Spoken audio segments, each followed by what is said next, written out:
बिस्मिल्लाहिर्रहमानिर्रहीम। अस्सलाम वालेकुम नाज़रीन, मैं हूं अहमद फवाद। नाज़रीन, आज की इस वीडियो में मैं SECP के डायरेक्टर साजिद गोंदल, जो कि कुछ दिन पहले इस्लामाबाद से लापता हुए थे, इनकी बाजियाबी से मुतलिक इस्लामाबाद हाई कोर्ट में समाअत हुई है। नाज़रीन, इस समाअत में चीफ़ जस्टिस अतर मिनल्लाह की जानिब से नहायत अहम रिमार्क्स जो हैं वो भी दिए गए हैं।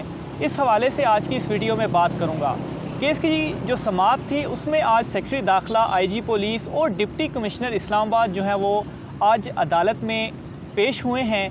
केस की समाअत शुरू हुई तो चीफ़ जस्टिस अतर मिनल्लाह की जानिब से जो कि इस केस की समाअत कर रहे थे, उनकी जानिब से डिप्टी कमिश्नर इस्लामाबाद हमज़ा शफ़क़ात से इस्तफ़सार किया गया कि चीफ़ कमिश्नर कहाँ पर हैं जो कि पेश नहीं हुए थे, जिस पर डिप्टी कमिश्नर ने बताया कि वो NDU की ट्रेनिंग में थे और अभी रास्ते और वो जो है वो अभी आ रहे हैं। जिस पर चीफ़ जस्टिस ने ये इस्तफ़सार किया कि क्या ये एक आम केस है, क्या अदालत बुनियादी हकूक़ को की जो है वो मुहाफ़िज़ है।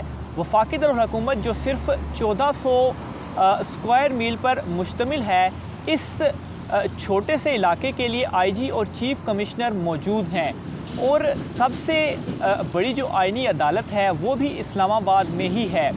क्या आपको मालूम है कि अदालतों में ऐसी नौइयत के कितनी दरख्वास्तें हैं जो कि अभी ज़ेरे समाअत हैं। जिस पर जो सेक्रेटरी दाखिला थे जो आज अदालत में पेश हुए, उन्होंने अदालत को बताया कि वो इस केस में हर मुमकिन कोशिश कर रहे हैं।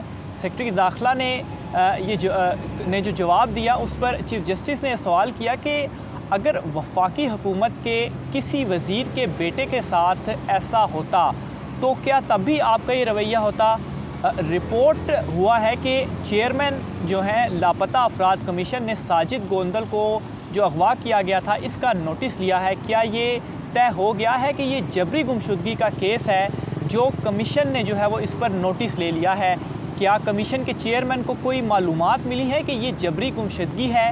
इसके अलावा चीफ़ जस्टिस ने यह भी सवाल किया कि क्या तफ्तीश करने वालों ने इस वक्त तक लापता अफराद के जो कमीशन है, लापता अफराद कमीशन से रब्ता किया है।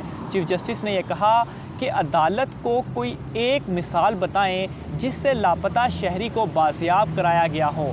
आप जो है वो शहरियों को अदालत में पेश करने में नाकाम हुए हैं।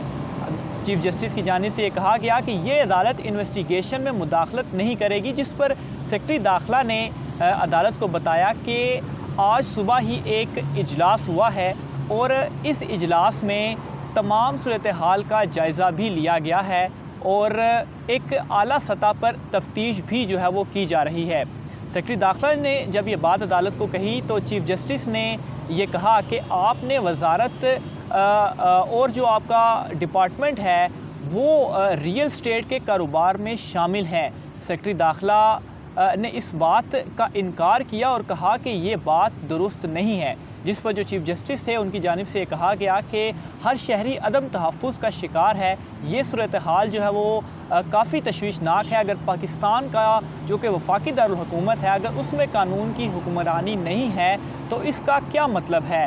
आपकी जो वजारत के लोग हैं वो हाउसिंग सोसाइटीज़ के केसेस में फ़ैसले करते हैं। इसके अलावा चीफ़ जस्टिस ने कहा कि मुझे यकीन है कि आपने इससे मुतल्लिक वज़ीर-ए-आज़म को आगाह नहीं किया होगा। अगर वज़ीर-ए-आज़म को पता होता तो वज़ीर-ए-आज़म को इस हवाले से जैसे ही इत्तला होती तो रियासत का जो रिस्पॉन्स है वो कुछ और ही होता। जिस पर जो सेक्रेटरी दाखिला थे वो फिर बोले और उन्होंने कहा कि FIR इस केस में काट ली गई है, जबकि जो तफ्तीश है वो भी शुरू कर दी गई है। चीफ़ जस्टिस ने इस बात पर कहा कि आप अपनी नाकामी को जो है वो तस्लीम करें। वफ़ाक़ी दारुल हुकूमत में हर कोई ख़ुद को गैर महफूज तहफ़्फ़ुज़ कर रहा है और ये सब कुछ एक रात में नहीं हुआ, बल्कि मिस गवर्नेंस ने इस सूरत हाल तक पहुँचाया है। इसके अलावा चीफ़ जस्टिस ने कहा कि आप आइनी अदालत के सामने रियासत के तौर पर खड़े हैं और रियासत कमज़ोर नहीं होती और यही असल करप्शन है। चीफ़ जस्टिस ने सवाल उठाया कि क्या आपने वज़ीर-ए-आज़म को बताया कि आपके मातहत इदारे और इंटेलिजेंस एजेंसियां रियल स्टेट के कारोबार में हैं। इसके अलावा चीफ़ जस्टिस ने कहा कि क्या आपने इस्लामाबाद की हदूद से लापता और अगवा होने वालों की फहरिस्त हासिल की है? क्या वज़ीर-ए-आज़म को इन्फॉर्म करें कि इदारों का रियल स्टेट कारोबार करना मफादात का जो है वो टकराव है और ये मामला वफाकी काबीना के नोटिस में भी लाया जाए। इसके अलावा चीफ जस्टिस ने कहा कि तफ्तीशी अफसरान की कोई तरबियत नहीं और इस्लामाबाद में प्रोसिक्यूशन ब्रांच ही नहीं है। चीफ जस्टिस ने कहा कि आप बताएं कि इस सूरत हाल में आइनी अदालत क्या करे, जिस पर जो सेक्रेटरी दाखिला थे उन्होंने अदालत को बताया कि रियासती इदारों को उनका काम करने दिया जाए। वज़ीर-ए-आज़म को मतला इस हवाले से बताया जाएगा और आइंदा जो काबीना इजलास है उसमें यह मामला भी रखा जाएगा, जिस पर चीफ जस्टिस ने ये इस्तफसार किया कि जो पेटिशनर हैं उनकी उम्र क्या है और क्या किसी ने इनके घर का विज़िट किया, जिस पर पुलिस की जानिब से ये जवाब दिया गया कि एसपी इन्वेस्टिगेशन और डीएसपी ने इनके घर का दौरा किया है। दौरान समाअत चीफ जस्टिस ने सेक्रेटरी दाखिला को दोबारा मुखातिब किया और कहा कि सेक्रेटरी दाखिला साहब ये बताएं कि क्या वज़ारत दाखिला, FIA और इंटेलिजेंस ब्यूरो के अफसरान कारोबार में मुलव्वस हो सकते हैं? चीफ जस्टिस के सवाल पर सेक्रेटरी दाखिला ने कहा कि बराह रास्त मुलव्वस नहीं हो सकते। इस दौरान एडवोकेट जनरल इस्लामाबाद नियाज़ुल्लाह नियाज़ी भी वहाँ पर मौजूद थे और वो बोले कि इस तरह तो सुप्रीम कोर्ट एम्प्लॉइज़ की भी हाउसिंग सोसाइटी है, जिस पर चीफ जस्टिस अत्तर मिनल्ला की जानिब से ये कहा गया कि रूल ऑफ लॉ नहीं होगा तो करप्शन होगी। सिर्फ नैब जो है वो करप्शन को नहीं रोक सकता, इसके लिए कानून की हुक्मरानी भी ज़रूरी है। अगर हम शहरियों के बुनियादी हकूक़ का तहफ़्फ़ुज़ नहीं कर सकते तो हम यहाँ पर क्या कर रहे हैं? फिर तो ये जो आइनी अदालत है इसे बंद कर दें।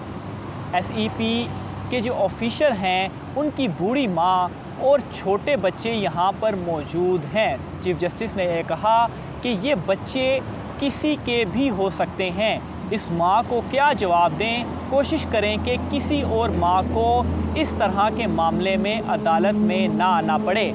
चीफ जस्टिस ने कहा कि आप किताबी बातें ना बताएं और वज़ीर-ए-आज़म के नोटिस में ये बात लाएं कि और अदालत को वज़ीर-ए-आज़म पर मुकम्मल एतमाद और यकीन है। चीफ जस्टिस ने कहा कि हम आपको आइंदा समाअत तक मौका दे रहे हैं। आइंदा समाअत में किसी भी वजाहत के साथ आपने अदालत नहीं आना और जो केस की समाअत थी वो 17 सितंबर तक मुलतवी कर दी और अदालत की जानिब से SCPC के जो डायरेक्टर हैं उनकी जो बाजियाबी है उन्हें 17 सितंबर तक मोहलत दी है कि उन्हें बाजियाब कराया जाए। नाज़रीन, आज की जो समाअत हुई उस हवाले से डिटेल्स आपके सामने रखी हैं। आज की वीडियो में इतना ही। अपने मेज़बान को इजाज़त